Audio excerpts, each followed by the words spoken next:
Welcome to Behind Them Sticks. This is your boy Ham Solo. I am with, and oh, look at that! It's got some lights today. The Power of Grint. What's happening, brother? How's it going? What is up, my man? Yeah, what's going on over there? You got some lights. You got me up early on New Year's Day, and I don't really care. It's all good here. All right, man. All right. Well, how are you doing? What's going on? Not much, man. New Year's Eve is done here. We've talked about the joke that it's already the future in Australia, but yeah, New Year's Eve was very quiet. It was good, but very quiet. I'm not into the party scene anymore, so that's why I'm up at 8 o'clock in the morning on New Year's Day speaking to you. Why not? Yeah, why not? Well, I appreciate you for taking your time out to come chat with me and whatnot. Remember, everybody that happens to be watching, like and subscribe for more content. But let's continue with the show.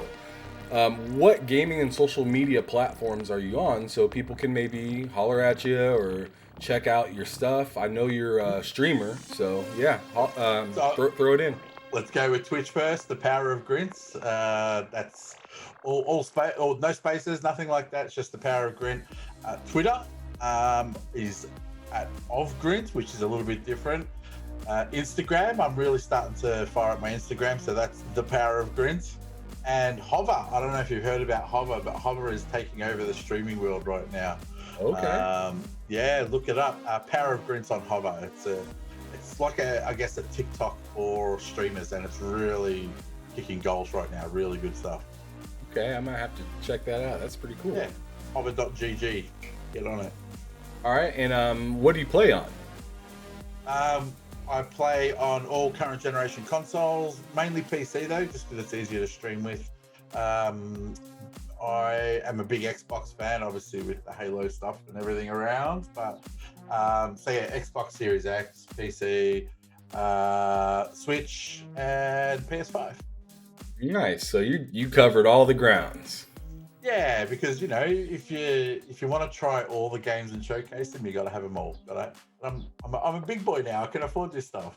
Yeah, I feel you there. That's kind of where I'm at. I just got a PS2, GameCube to add to the collection with the Dreamcast and Sega, and bought a bunch of games. True Crime Streets of LA for GameCube, which is on the controls are a little rough. But still an awesome game. And man, I forget about how long because I've been playing either cartridge games or Xbox Series X or PS5. I forgot how long the load times are for the GameCube and the PS2. Oh my goodness. Excellent games, like top tier games. Just like I forget how many load screens I dealt with as a kid, and it's kind of wild. That's why rehashing. There's a lot of impatient gamers now because if a game doesn't load quick, it's like, nah, don't want to play it. It's done. Man, we used to I'm old, right? So Commodore 64, you had to load stuff off a tape, a little audio tape. Like, if you want to talk about loading times, let's go back to Commodore 64. That was like literally. Put it on, start it up, go make your lunch, go have a shower, come back, and the game's nearly loaded. Yeah, that's saying something. I'm old, sorry. No, I get it, man. Whatchamacallit, I'm a big gamer into the Ark Survival Evolved game. I played way too much time in that. I'm not going to go over that again. I've talked about that in previous episodes. But yeah, on the original Xbox One for that game, when you turn it on to load to a server, especially a busy server, because they'd have up to 50 people in there, sometimes it'd take like 5 minutes to load in. And like when I first purchased the game, I was like, is it froze? Like, I had to literally text my buddy because he's the one that recommended me getting this game. I was like, dude, this game keeps freezing on me. He's like, it's not froze, it's loading. He's like, it just takes a long time. It on PC, one of the communities I was in, we played Ark, and 3/4 of us, 90% of us were playing on PC. And we'd be just waiting for the console players, like, all right, come on, let's go. We're ready to go. Game dinosaurs, where are you? That's where I'm at now.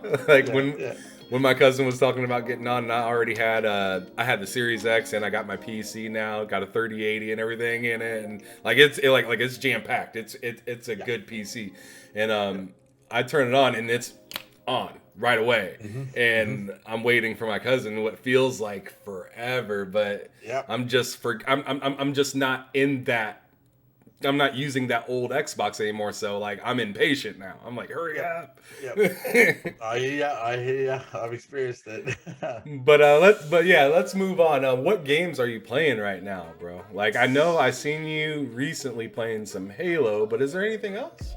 Yeah, no, well, on the side, look, I'm one of these people now, I can't play multiple games because I like to just focus on a game, get all my energy into it and focus on it. So Halo Infinite is that game at the moment. Normally, from Halo 1 all the way through to Halo 5, before this one, I always used to take the day off work and just smash through the campaign in one day. But being a bit older, you know, work's got priorities, life, all that. I haven't actually finished the campaign yet, and it's been out a couple of weeks, so I'm still playing through that. But on the side, I am playing Hunt Showdown a lot more. So I don't know if you played Hunt Showdown, but it is an amazing online game that is very underrated. So that's a game that I can just chuck on when I don't want to be too serious. And so what is that game about? So Hunt Showdown, it's done by Crytek, so the same people as Crysis. And they were pretty much challenged that, you know, you guys can't make a multiplayer game. So they went, you know what, fuck yeah, we're going to make a multiplayer game. And they made it. So it's set in like Bayou, like many years ago. It's like zombies, but you've got to, as a mysterious hunter, you've got to actually track down a creature, banish it, grab its bounty and try and escape with it. So you're not just competing against AI, there's actually people in there trying to do the same thing at the same time as you. So, but the whole game is built around sound. Like, you've got to actually play with headphones to listen out, because if someone walks on a bit of glass outside, you can hear that and you can hear what direction they're coming from. You know, they might walk past a flock of birds and you know, oh shit, they're coming from that direction, so I've got to be careful. So they've really built sound into this game to a point where you have to be in a quiet environment. You can't play it on speakers. You got to play it on headphones. It's very intense. Really rinse and repeat, which I normally don't like these sort of games, but this game, I love the theme of it. Just these old school crazy hunters, and you've all got special skills, and it's really good, really interesting game, and it's on special at the moment. So get on it. So yeah, man, I'll have to check that out. Teams of three. That's pretty cool. It's quite amazing. I love horror, so to have that aspect sort of played out in a game like this is really, really good. So yeah, Hunt Showdown. Definitely have a look. It's really good. Alrighty, all right. Well, I gotta kind of ask new little question. I decided to throw in the mix. Where did you get your name from? Okay, it's sort of two parts to this. So my real name is Grant. It's not doxing myself. I'm very open about that. And being a wrestling fan, which we're actually discussing off camera, but being a massive wrestling fan, I'm a big fan of New Japan Pro Wrestling, Japanese league. And there's a wrestler there who's been around for a long time called Hiroshi Tanahashi. And I finally got to meet him. Like, he's a really big deal. And I went to get my autograph, and you know, he's like, what's your name? Not really being able to speak much English. And I said, Grant. And he's like, oh, how do you spell? And I said, you know, Grant. He got G and R right, but then he did I instead of the A for Grant. So he spelt it Grint. And I'm standing there with my partner at the time, and I'm like, how can I? This guy's a legend. I'm not going to sit there and correct him. He can barely speak English. So I got this signature of Grint. And it just became a running joke that I became Grint. So when I started streaming, I brought that into the streaming world that, hey, I'm Grint. That's my name, because, you know, this wrestling legend said my name's Grint, and I've got it signed. So even after that, when I met lots of wrestlers, I got them to sign it as Grint. So now I've got all these 8x10 photos of wrestlers, and I actually make them sign Grint now. Even my mum calls me Grint. That's really cool. That is super cool. So I was named by a wrestling legend. But then the Power of Grint, really good friends that I used to play with games in real life. I know them in real life. they used to say this thing where the power of grit compels you. And I sort of brought that to, yeah. So I know where they got that from. it's actually a redeem on my the channel. power of Christ compels. The power of grit compels you. The power of grit compels. So it's actually a redeem on my Twitch channel with the power of grit compels you, and all this lightning and stuff appears on the screen, and I like, the power of grit compels you. So it's a two-part where I got my name, but essentially that's where it came from. That is really cool. Yeah. Very interesting. Believe me, I'm not above God or anything like that, but when the power of grit compels you, you just roll with it. So now we know how passionate you are about wrestling, because you kind of have a little story about that. But like you say some stuff about gaming, like why is it so important to you? You got all this gaming stuff there. I mean, obviously you love it to a very high extent, and I'm like trying to chase down that kind of collection that you got. Like, really good job. But why are you so? Truth be told, I'm 43 years old. I'm not going to hide that fact, but I'm a 43-year-old man child. I grew up. I was there when consoles started. I was there with Atari 2600. Like I was there. I was with all that. So for me, I always loved the storytelling, the worlds, just gaming in general. I loved it. I just absolutely loved it. I loved playing with my cousins and things like that, and competing, and just literally growing up in that era, when all the big consoles were coming out, the PlayStation, the Xbox, and all that sort of stuff. I was the adult who could afford that stuff. So, I had a job. I could go out and just say, hey, I want to buy a PlayStation today. So I did, and just always stuck with gaming. So gaming has always been a way, an art form that I've just really dragged into. I'm not into cars, I'm not into sports or anything like that. Gaming has always been my thing.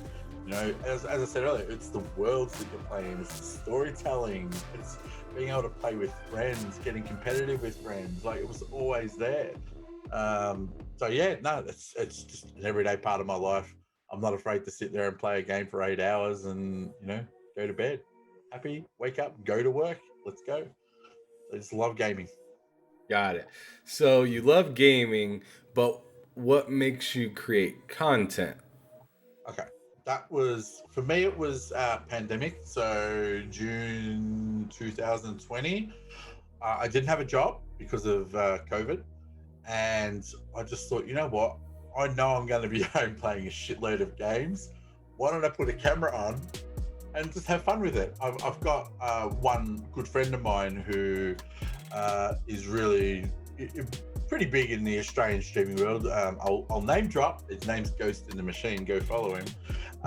He's always been an inspiration of mine, and he had a really good setup, and I was always very envious of what he did. And I spoke to him and said, look, I don't know if I want to make a serious go of this, but while I'm home, I want to get into this. And I've always had a creative mind, so I thought, why not just make something about me and put a camera on, have some fun, play the games I want to play, and see what happens. And it just ended up being good for me. And I'm not their partner or anything yet, but that's pretty much why. I just wanted to do what I enjoyed, and I just, obviously, if you can make a few bucks on the side, why not? But for me, it's not about the money as such, as stubborn as that sounds. I just love playing games, and that's why I showcase new games on my stream. That's what I do. I just play new games. Yeah, it makes it easy to want to try to dabble in that area too, because it's just like, I love doing this so much, I might as well put some more extra effort into like showing how much I care about this, instead of like keeping this kind of all to myself. I might as well share this experience with others and see where it goes. Might as well. That's exactly what I've managed to do. For me, I'm an official Xbox Game Pass ambassador in Australia, which for me is huge. Like, Xbox is my jam. Xbox is it for me. I mean, everything's Xbox. I just love Xbox, and for me to now say I sort of officially work for them, like that's huge for me. That means so much. That's really told cool, me that man. 20 years ago, I would have just laughed and said, "Yeah, right. I'm not going to be working with Xbox in any capacity." But here I am, streaming and part of their team. So really, really excited. That's awesome, man. Really dope. Congratulations, man. Yeah, it's good. When I got that, like as I said, I don't work for Xbox as such. I represent them. Like there's an official contract behind the scenes and everything like that. I don't get paid for it, but I get free stuff and such. So that for me is huge. I don't care about the money. You know, if you want to send me cool controllers and games and all this sort of stuff, I'll do it and I'll promote the hell out of it because I actually love it. I'm not doing it because, oh God, they've sent me this and I have to play it now. I'm obligated. I don't ever feel obligated with Xbox. I just love it so much. So that's really, man, that's amazing. That's really amazing though. But here's maybe kind of a question that might kind of shake things up. I'm kind of curious. Okay. What's your most beloved console like as a kid? Like, cause I'm saying, yeah, I'm saying, yeah, if you cannot say Xbox on this one because it just wasn't there. All right. I think I got this. As much as I grew up when Atari and all that was out, my console, I don't know if it was different called something different in America, but the Sega Master System. No, so before the Genesis, yeah, that came with Alex Kidd and Miracle World installed. Like I hammered the shit out of that game. Like I could pretty much play that game start to finish with my eyes closed. So I would have to say Master System, absolutely. Mickey Mouse Castle of Illusion, yeah, Alex Kidd and Miracle World, just loved it. Insane. Was Mickey Mouse out for that console? I think it was out that console, but yeah, definitely Master System. Huge inspiration. Yeah, man. We were a Sega household growing up, so I feel you. I feel you, man. Sega was my jam, and I don't know. I said this on a few episodes back, but I feel like Xbox kind of took on that spirit that that Dreamcast had, because I mean, if you look at least if you look at like the first generation Xbox, like how it had the memory cards in the top, the controller was massive. Yeah. It had, its own, network adapter in it already. I mean, hell, Dreamcast had Microsoft products in it. Yeah. So, sure. so I mean, like, the only thing I was sad about with the Xbox compared to the Dreamcast is I really liked that VMU. Oh yeah. The VMU was so cool, like with the Sonic Adventure game and stuff like that. Like you could play a little mini game on that little VMU. I thought that was unbelievable. I'm trying to think of the games that I really related to with the VMU. It's I just can't remember, but yeah, it might have been Sonic actually. But yeah, that was such a novel idea that you had this memory unit that you could take away and play on and do things. Sega was just crazy, man, with their ideas. I mean, the Nomad, the Game Gear. I mean, all that stuff came out in the 90s. All like majority of their product was 90s. Oh yeah. It's a shame they don't produce anything now, but the software's good. The software's great. The software is fantastic, but it is a shame because it's just like, man, they just went through so many consoles so fast. I wish they would have spaced them out more to give developers and all these other people like time to figure out their stuff. You know, because I mean, that had to be a developer nightmare. You know what I mean? Well, here's 3 types of consoles. Let's go. Let's see what you can do. The Dreamcast was insane. Dreamcast was this machine that was just so powerful and it had so much, and it was just bad timing. And I don't know about America, but in Australia, it just didn't kick off like it should have. It was just bad timing and just didn't happen. Yeah, especially with Sony coming to market with the PS2, talking like rumblings about that and whatnot. Like everybody was kind of like, "All right, Sega, like you had a million, or you forced yourself to have a million tries through the 90s. Like you were too fast." Yeah. And too ahead of their time. They really were. That Yeah. Dreamcast could have released 5 years later and kicked everything's ass, but it happened. yeah, it is what it is. But It is what it is. yeah, man. I mean, that's just my Sega sadness kicking in. I need to go on to the next subject. Oh man. But anyways, what's like the most memorable moment that you've ever had within gaming as a whole? Now or all the way in the past when you were a kid? It doesn't matter what time period. It's probably not going to be a very known game to a lot of people, but Azura's Wrath I think it came out on all the consoles. It was, I don't know if you've heard of it, is you played like a god almost, but there's a moment in that game where it was near the end and you had to protect Earth from a god who was like 10 times bigger than Earth from destroying Earth, and this god actually punched down from space and was slowly coming towards the planet, and you as this little character had established you had all these awesome powers, and you literally had to fight from this guy pointing a finger and destroying the Earth. So you were underneath this ball of a finger, just punching it, just killing it, trying to step it back. And that moment in gaming for me was actually huge, because it was like, I'm this tiny little dude and I'm fighting this god who's unfathomable size. To actually finish that moment, it's like, wow, I actually did that. Like that was really powerful. But yeah, Azura's Wrath, not a lot of people might know it, but that definitely stands out as one of my favorite gaming moments. Yeah, absolutely. Have you heard of it, Azura's Wrath, at all? I personally haven't. I'm kind of curious to look. I just want to see at least some trailers just to see how big this damn god is. Oh yeah, you just need to watch that scene, Azura's Wrath end scene, and you'll know what I mean. It just feels so epic, and not many games can produce an epic moment like that. And yeah, for me, absolutely, that's what it was. It was epic. Really, really cool. That sounds awesome. So now we're gonna play the game that I play every episode.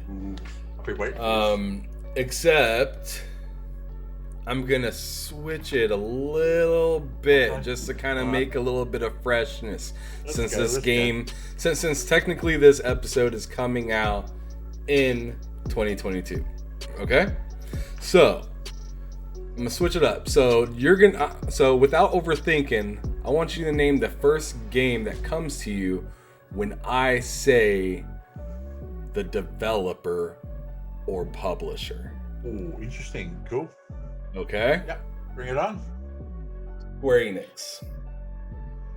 Final Fantasy 7, all the way. Okay. Straight up. Game changer. All right. Naughty Dog. Uncharted series. Just first one not so good. Second better. Number 3. That is gaming classic moments. Absolutely. Man, I feel like I'm hearing the same thing from many people when it comes to Uncharted games. Except some people say 2 is the GOAT and 3 is a little bit better. Like it kind of goes back and forth, but everybody says number 1 was pretty good. Yeah. But anyways, moving on. Let's say I like that you're winging Insomniac. it too. This is great. Who was that, sorry? Insomniac. Well, I'm gonna have to actually think of some games. Actually, I'm going blank. I'm drawing a blank. I'm gonna cheat. I'm just gonna bring up there. I'm sorry, I just can't. Did they do Second Son? Was that them? I'm sorry, you've got me off guard here. Let's look. I mean, straight away I'm seeing Spider-Man, but I'm sure there's older stuff that really appealed to me. I mean, Spider-Man, Ratchet and Clank. Spider-Man. I never got into Ratchet and Clank. Never got into what is it called? Sunset Overdrive was a big Sunset one. Overdrive, absolutely. That was a huge Xbox launch game. Hell yeah. Yeah. Okay. You got me. I couldn't think of the game. No worries. Sunset Overdrive, absolutely. Spider-Man was good, but definitely Sunset Overdrive. Division. Division. You're testing me now. Division. Activision. Activision. Not Guitar Division. Hero. Guitar Hero. All the way. Guitar Hero. Yeah, Man, dude. I I never was like, got no, into part one and I two, was but thinking, part God three- damn it, he got to know an Activision game, God damn I thought you said Division. I'm like, No. who's No. Division? Why don't I know? Nah, Guitar Hero and Guitar Hero 3 specifically. I Okay. spent countless hours, sore fingers, sore hands. Nah, absolutely. How about THQ? Any of them? Okay. Because there's a bunch Wow, of different THQs. That's actually a big one to think of. Again, I'm going to bring up a list just because I know that THQ Nordic. And I'm just trying to think of some titles that really got me. I mean, I know there was jeez. What games are we talking here? I mean, one thing that really stood out for me was it Homeland? Was Homeland? Homeland is an old game for Yeah. like the Was it, original wasn't it? Xbox, I think, or it was either Xbox or Xbox 360. But Homeland was, I believe, that was a pretty old game. Well, hang on. All right. Again, I have cheated and I have brought up a list. WCW NWO Revenge. Big wrestling fan. They were the best of the wrestling games. I actually didn't realize it was them. I knew it was Oh man, Duke's Entertainment. But I you're didn't know so it was, close. You're so close to my pick. My pick would have been WrestleMania 2000.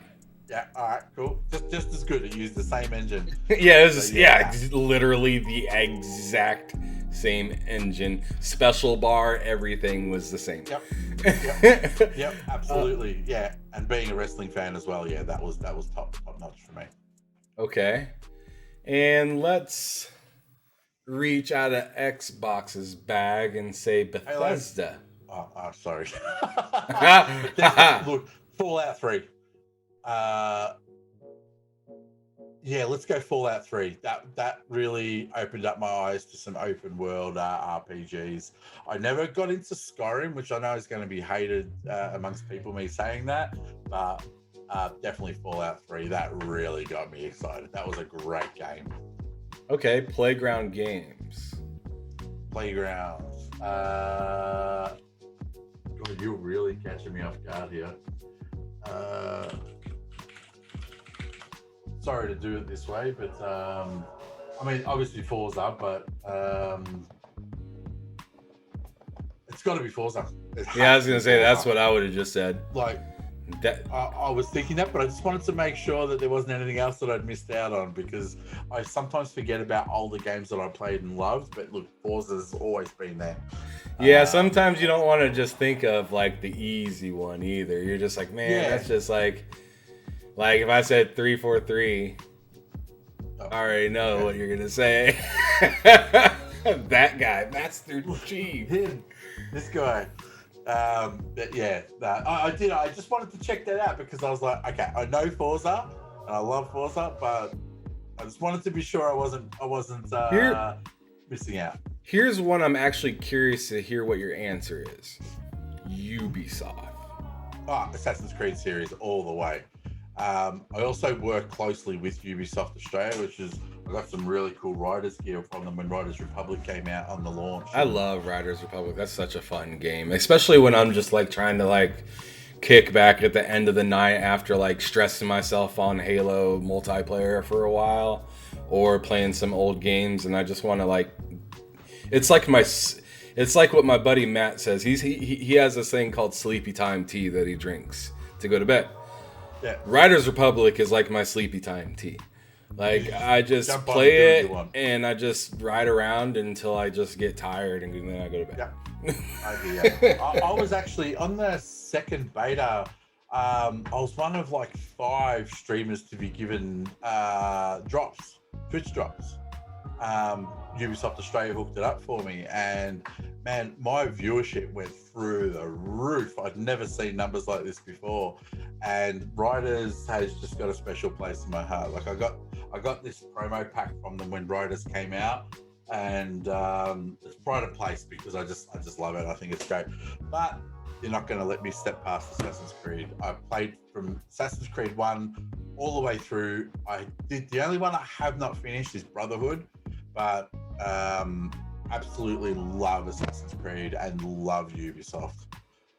Just an amazing game publisher and game company. Okay. Well, let's move on to the next subject.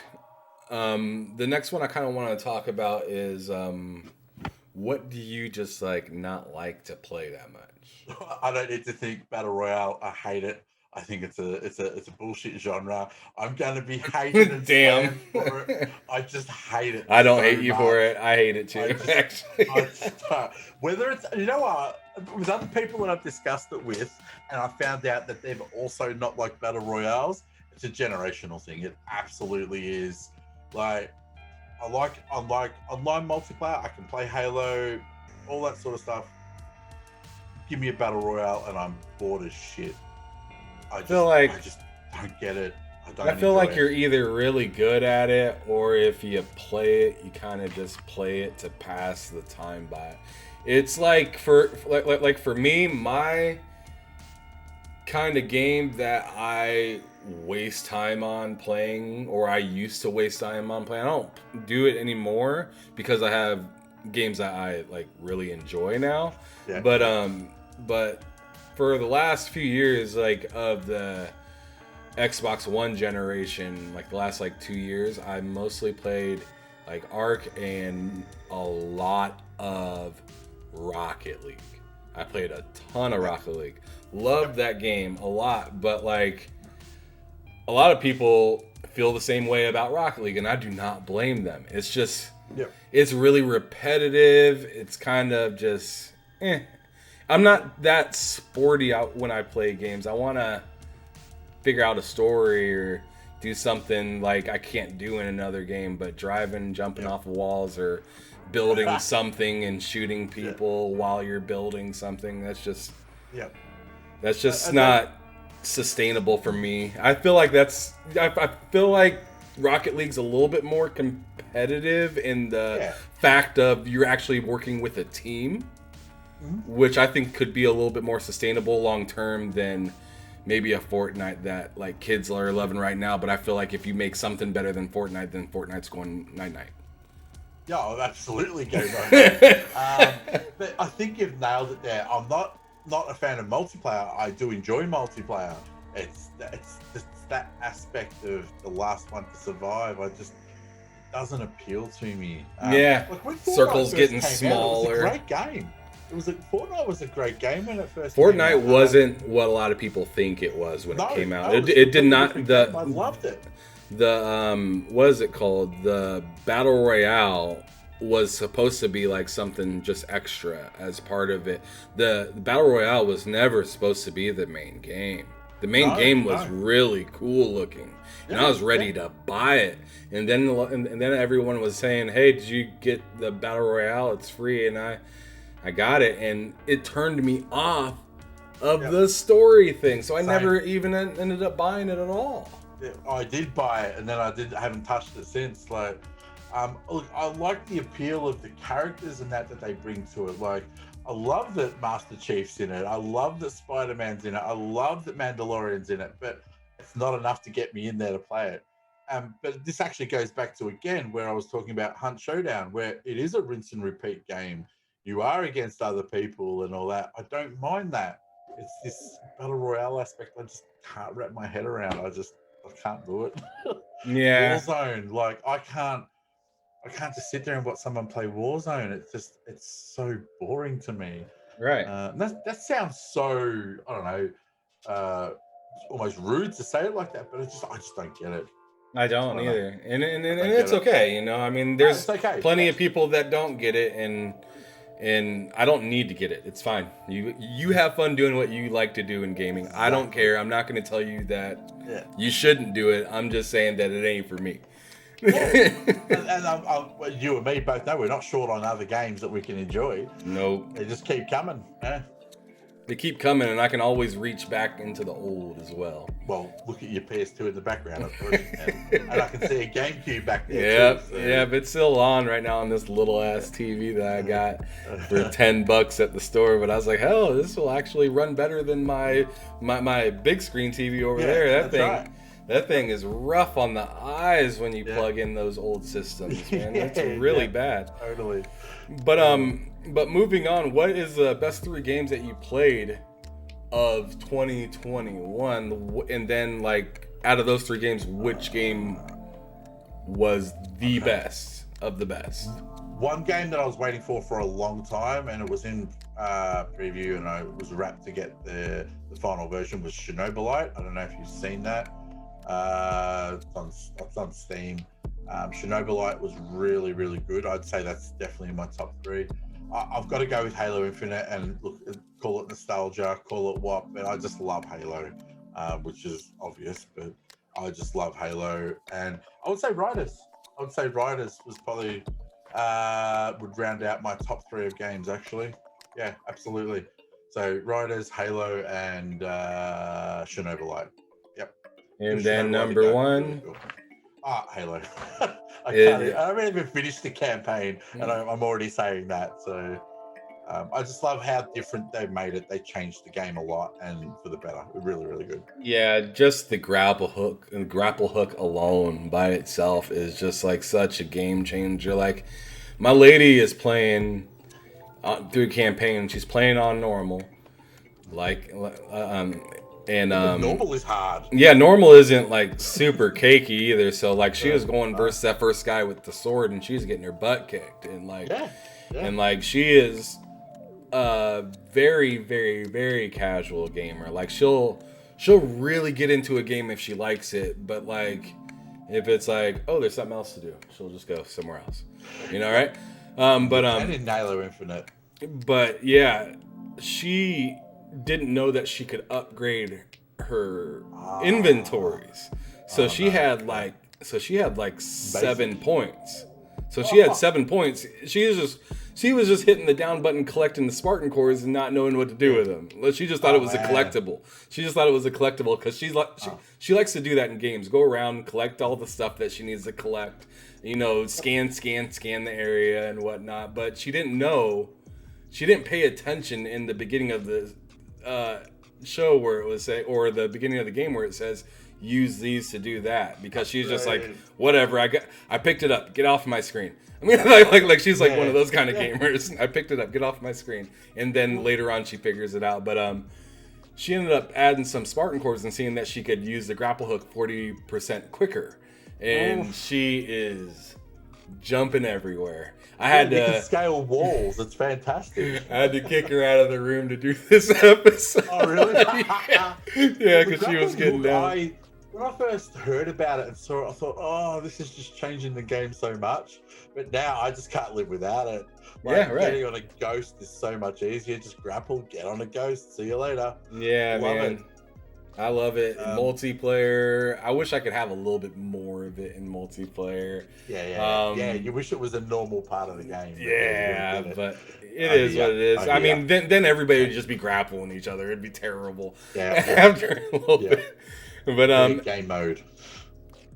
What was your favorite studio, and what game best represents it? In general, or 2021? In general, just right now. Ubisoft, Assassin's Creed, done. Damn, you went right back. You went right back to Assassin's Creed. Yeah, loved it so much.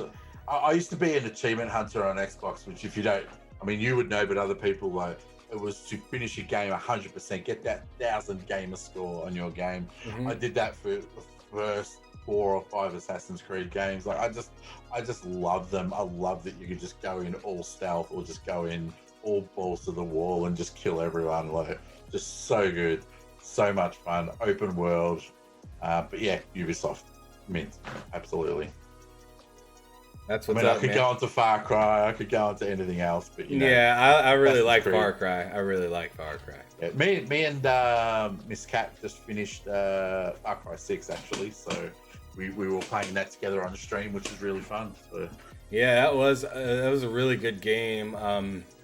My thoughts on the ending were kind of weird, but like, Just watch mine and Kat's reaction. If you go back and watch a VOD, watch our reaction. We just sort of looked around like, okay, so do we finish the stream now, or what's going on? I hear ya. It was probably the most disappointing end in a video game I've had for a very long time. Mm-hmm. And it's crazy because the game's so good. Spoil it for people, but the game's so good, but the ending is just so meh. They built it up like Kat was dead set on, doing what she wanted to do with the end guy, but what happened. I'm not going to spoil it, and yeah. Exactly. That's why it wasn't on any of my favorite game lists, because it's such a good game, and the ending, sorry to say, just fucked it. Yeah. I feel that. I get it. I'm glad you said that because I totally agree. Yeah, dude, because me and my buddy and two other buddies were talking about it, and one buddy that I have was just like, he's kind of like extra critical of Ubisoft, but he really enjoyed the game, and he was like, oh, the ending was kind of mid, is like his words, and like, I was just like, whatever, dude, you're like kind of biased to Ubisoft. Yeah. And then another buddy finished it, and he was like, just wait on the ending, bud. Wait for the surprise on the ending. And I was like, okay. And then I got to the ending, and I was just like, nah. That was right. Why? Why? That was my conclusion. Was just like, why? Why did it end like that? Yeah, what I'll do is I'll actually clip the ending of me and Kat finishing it, and I'll send it to you because I want to know your reaction. Just you finished it, you know what it's like.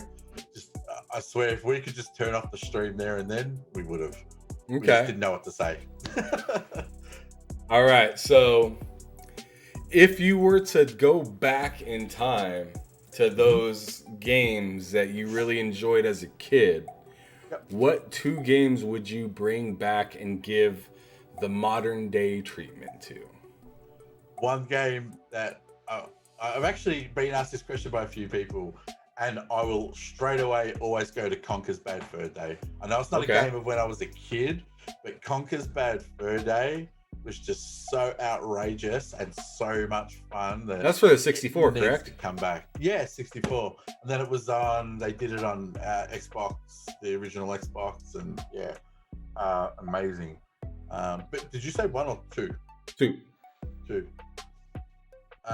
Again, I wouldn't say as a kid, but Condemned. When Condemned first came out on 360, that was amazing. I love horror, and that game did it really bloody well. It did horror to what I enjoyed. It was an amazing game. I still remember, I don't know if you played it, but there's a scene where you're walking through and the mannequins are there, and you turn around, then the mannequins move and you're in a different position. Like, that shit in a game, playing in the dark, headphones, like, that scared the shit out of me. Loved it.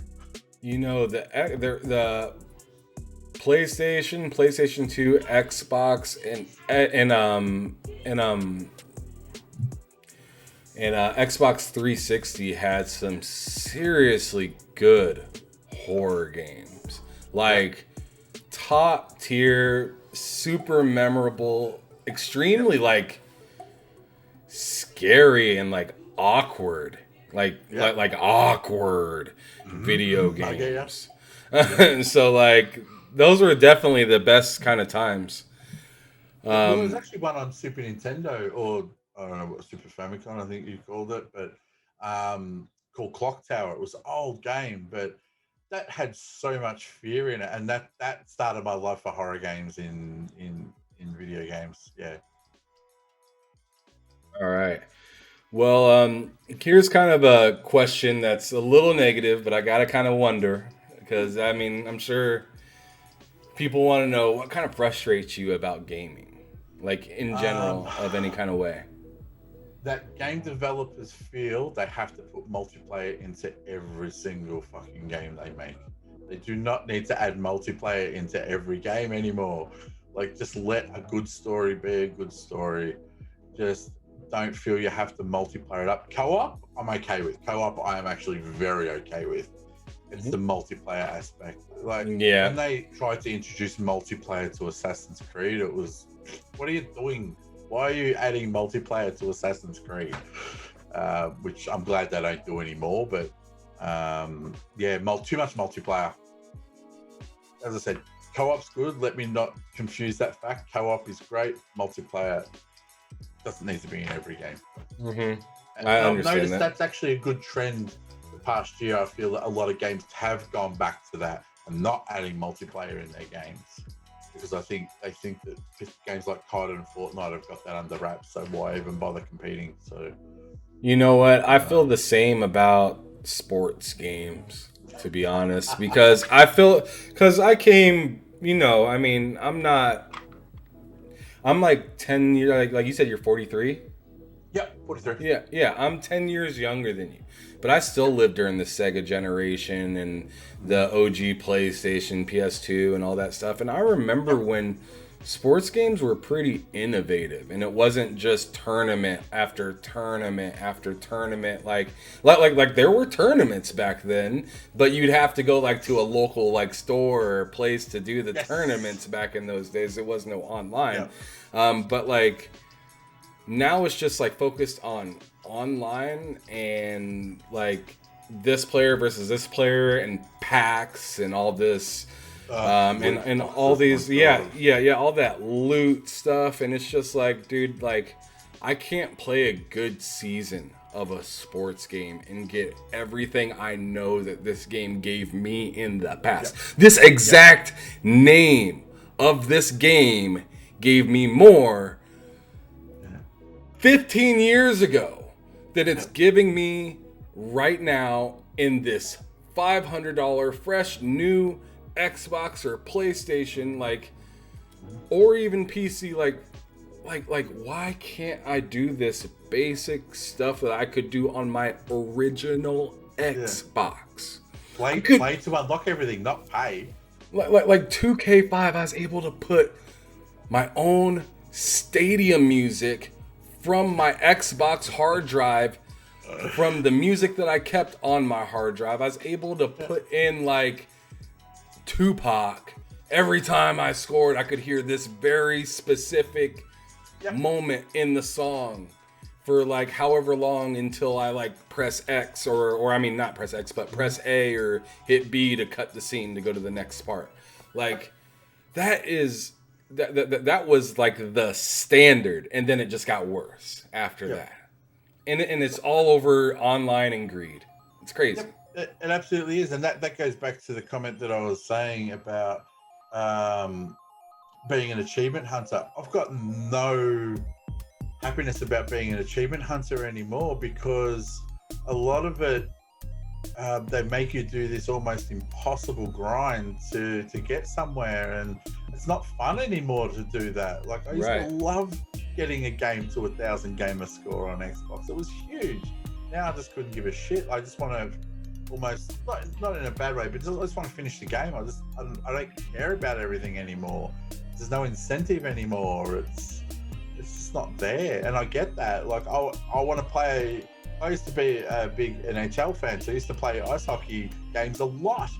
But now I've got no interest because I have to pay to unlock everything. I want to actually play to unlock, get good. It's not about that anymore. So yeah, to say that's what frustrates me, absolutely. Yeah, and I'm sure some people may look at this and be like, "Oh, well, don't be so broke." Well, hey, I'm not broke, or I'm not hurting for money. It's just like I'm not going to invest in that.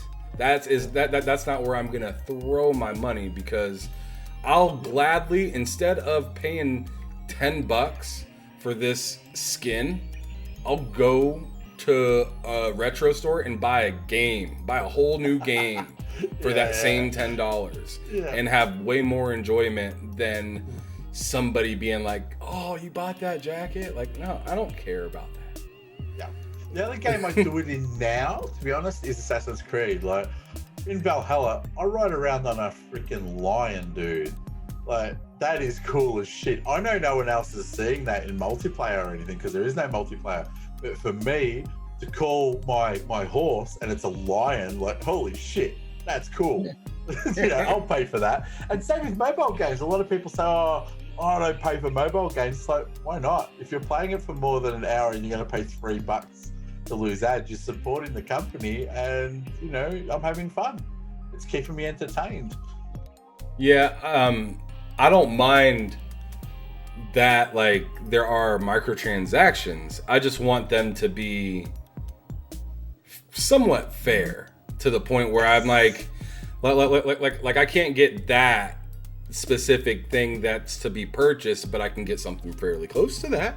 Yes. Without having to pay extra. Yeah. I mean, DLC, if you're going to give me more of a game, that's different. I'll pay for the DLC easily. Absolutely. Like Borderlands, I was paying left and right for DLCs for that. Exactly. Because it was a great game. But I didn't have to pay for skins because there was already so many goddamn skins in the game. Yeah, so, that's right. Yep. So it was just like, I could pay for a skin if I want to, or I can just grind out and get this other skin that looks pretty cool too. Yep. Exactly why I bought the lion. I love my horse, but damn, dude, it's a lion. Come on. All right, so here's a different question, because we were talking about a little bit of negativity right there, but now let's throw some positivity out there and let's say, what would be a dream come true for you within the gaming sphere? Yeah, all right. I wish every game could be released on every console and every PC. Like, I don't mind, as we said before, we're big boys now, we can afford to buy stuff. Man, I want to play Uncharted on my PC. I want to play the new Spider-Man game on my Xbox. Like, I know why these things are in place, but just have all games released everywhere. Like, it's so segregated, and it's caused this whole rift between, I'm a PlayStation gamer, I'm an Xbox gamer. No, I want to play everything, which is why I now own everything, because I want to play everything. So yeah, it's all just, let's get games released everywhere. Where I'm kind of at on that is, like, I'm with you and a little against you on some parts of that. So I'm with you on the on the side of more companies should expand and be in other places, but I'm also with the side of exclusivity within a console. So, like, what I'd want PlayStation to do is, like, if they're dropping God of War, make it on PS5 and PC, because not everybody's going to want to play, or not everybody's going to want to get a PS5, or how about this, console shortages. Can I just like my cousin can't find a PS5, but he wants to play God of War now, like, you know what I'm saying? Like, make it just available for the PC. Make each Xbox, Nintendo, and PlayStation should all have a PC port where everybody could meet in the middle. Yep, no, you're right, and I guess that has probably helped me narrow down exactly what I said. I think you're right, PC, and that's what I think Xbox does so well with their Game Pass system. That is awesome. Like, I can play a game on my console in my bedroom or my lounge room, and if I really want to play it looking really good on my PC, I can. And that's what I think Sony and Nintendo miss out on, is that part. But on that same token, I also understand that I've spoken to a lot of people, and they're like, why would I buy an Xbox when I can play everything from Xbox on my PC now? There's no exclusivity to the console. It's for those people who, can't go out and buy a $2,000 video card but can buy a $600 console. Right? Not everybody wants to pay that much to play a game. Like, yeah, that's right. Let's be real. Like, not everybody wants to shovel. No, not everyone's the same consumer as me. I don't expect that. When I go to talk to people about video games, I don't talk to them how I talk to people on Twitter. I don't talk to them how I talk to people in these interviews. I'm not saying I'm dumbing myself down at all, because I'm not doing that. I'm trying to give them information. But what I'm not going to do is talk about exclusivity and all this different, all these different publishers and developers. I'm not going to talk to them about that because they don't care about that. I'm wondering, hey man, like, which console are you looking at and what games are you looking at? I'll give you my take and opinion on what I think it reminds me of or whatnot. But like, I don't feel like that's a dumb down. I feel like that's that's a way to get into their kind of mind and see what direction do I need to talk to this person? Because me myself, I'm cool with the PlayStation, I'm cool with the Xbox, I'm cool with the PC. So like I can, if you have a fork in the road somewhere, maybe I can help direct you. Yep. No, I agree. And I've always been like that where people are like, oh, pick a side, Xbox or PlayStation. No, I've got both. Why would I pick a side? You know, but I have a preference. That's the fortunate situation I'm in where, as I've said many times on here already, is like, I'm a big boy. I can afford to do that. I understand that people can't. And that's why I choose on my streams to play new games. And I'm surprised. Well, not really surprised, but it does amaze me how many people come in and watch a new game, because not everyone may be able to afford to buy a new game when it comes out. And I can appreciate that. And that's why I love showcasing new games for people that aren't as fortunate as others and can just go out and buy a game whenever they want. I get that. I've been there that, I want to play this new game. I can't afford it. I simply can't do it. But, yeah, we didn't have streaming options back in that back in those times. So, I worry that I'm spoiling a game for people, but they're like, no, I'm not going to get the game for a while, so I might as well watch someone play it. And I think that's great. And that's why I enjoy streaming. I love bringing that to people. Here's a new game. Check it out. Dope. All right. Well, outside of gaming, what do you enjoy doing? Well, brought up wrestling. So I love watching a lot of local wrestling, as well as AEW, the big competitor to WWE now. But I've traveled abroad, like I've traveled to Japan. I should be in Japan now because of COVID. That's not happening. They have a really big wrestling event in January, so I'm normally there for it. I've been there like a couple of years in a row. I was trying to get there the past 2 years, but we just can't. So wrestling, is Japan as awesome as everybody says it is? Man, I could live there so easily. The type of person I am, I love technology, and I love that you can walk into an old building there. It's old as hell, but there's technology like embedded into it, like a transformer, man. Like, it's just, I love it. It's just so cool. Man. But also I'm a big board gamer. I play modern board games, so it's not stuff that you'd find at, your Walmarts and all that, trying to relate it to your audience, but specialist stuff, just stuff that people have never heard of, but real niche. If you're in the board game world, there's thousands of games that are just amazing. Like, one of my favorite games is a game about bird collecting. Like, I have no interest in birds whatsoever, but this game is so good. I love playing with people, and that's the thing. If there's a hobby or a thought about it, there's a board game about it. And yeah, so board games, I own quite a few hundred of them, to be honest. I shouldn't, but I do. But yeah, board games and wrestling. Man, I love me some wrestling. One version of wrestling that I wanted to go to before it went out of style, actually two of them, was ECW and TNA. Yeah. I wanted to go to TNA back when, like, wasn't Samoa Joe? Was that TNA, right? Yeah, dude. Yeah, because he was holding on to the title for a long freaking time while he was there. And I love that Ric Flair was up in there and everything. Like, it was pretty good for a little bit. I really enjoyed their product, and they were coming to Australia for a really big tour. I had these awesome seats, and then that's when Hulk Hogan joined, and then they changed their whole schedule pretty much around him, so they never came to Australia. And they never came back before they sort of turned to Impact. And yes, I'm absolutely devastated I never got to see it, and it's all because of that Hulk Hogan guy. But yeah, I'm a big wrestling fan, and I love my AEW. I always change the belts onto whatever champion is at the moment. So if you watch AEW, Hangman Adam Page is now the champion. So it's all good. All right, well, one of the last things I'm going to ask you real quick is, what's something fun or interesting that nobody really knows about you? All right. So this started as a drunk conversation one night in a pub with a friend, that I wanted to go to America for the first time, like it was in 2007 or 8, just to ride the world's fastest and tallest roller coasters in the world. So I love roller coasters. I love a thrill ride. Not parachuting or anything like that, but I just love roller coasters. So I'm proud to say I had ridden the fastest, which was in Six Flags, New Jersey. It's called King the Car.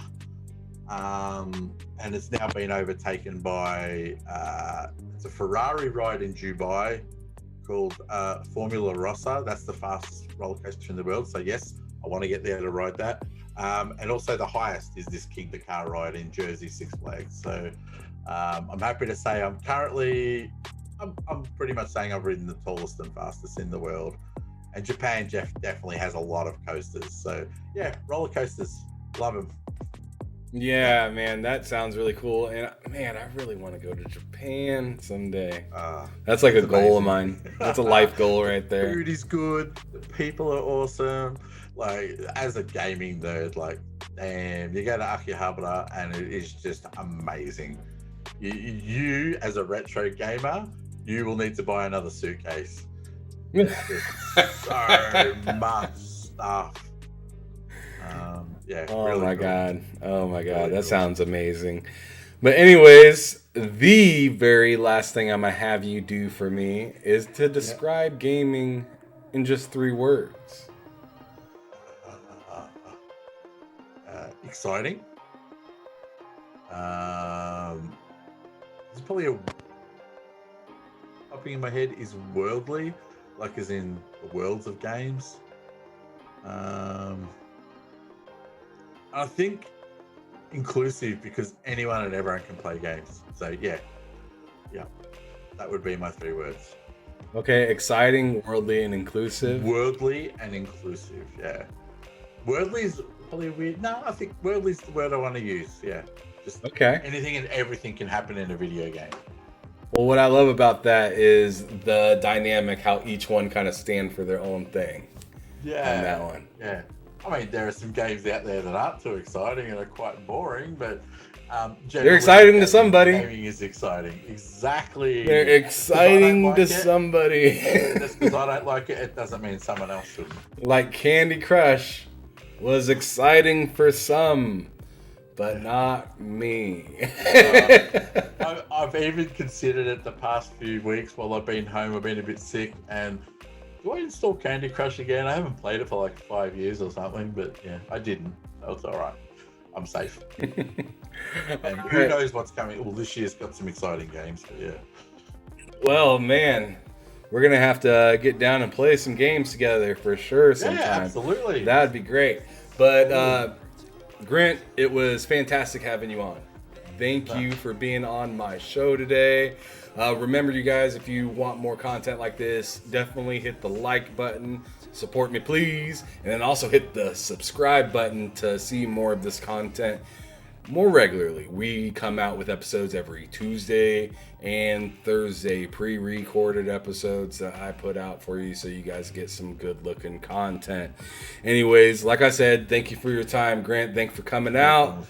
I'll talk to everybody sometime soon on